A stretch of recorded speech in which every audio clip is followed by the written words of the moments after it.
Okay guys, हम बीज लगाने वाले हैं थाई बैसिल का, और बैसिल को हम लोकली जो है तुलसी कहते हैं। Thai basil Siam queen large leaved. So गमले तैयार किए हैं मैंने, अच्छी तरह से इसमें ठिकरी लगाई है नीचे, और वो इसलिए है कि ये मिट्टी जाके उस होल में ना ब्लॉक हो जाए जो गमले के नीचे होता है।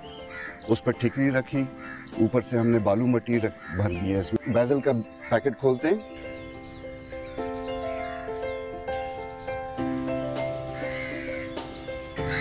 इट्स स्मॉल सीड, थोड़ा सा प्याज से मिलता जुलता है।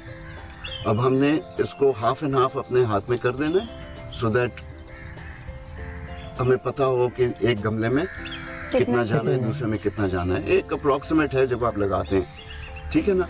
अच्छा, मेरा जो लगाने का तरीका है वो हाथ में कम बीज आप उठाएं, 2-3 दाने उठाएं, और एक दाना आपने गिरा दिया, दूसरा दाना गिरा दिया, तीसरा, चौथा, और इस तरह एक एक करके आप गिराते हुए चले जाएं।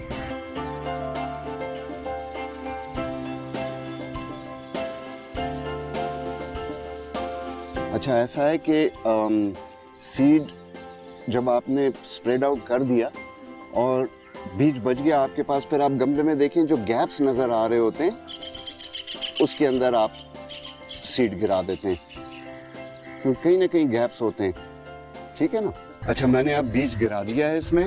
बीज को मैं कवर करूँगा कंपोस्ट से। I will put it on top. बीज को मैं कवर करूँगा, ये देखें, बीज के हिसाब से कवर करना होता है। जो बीज जो है, छोटा बीज है, उसको तकरीबन हम 1/4 इंच बेरी करते हैं। जो बीज बड़ा है उसको तकरीबन 1/2 इंच हम कवर करते हैं।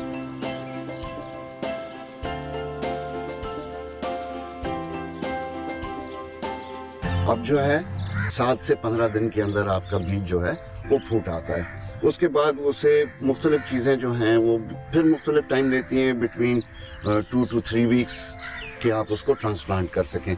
तो बैसिल है, ये उम्मीद है कि 12 दिन में 15 दिन तक जो है इसे स्प्राउट कर जाना चाहिए।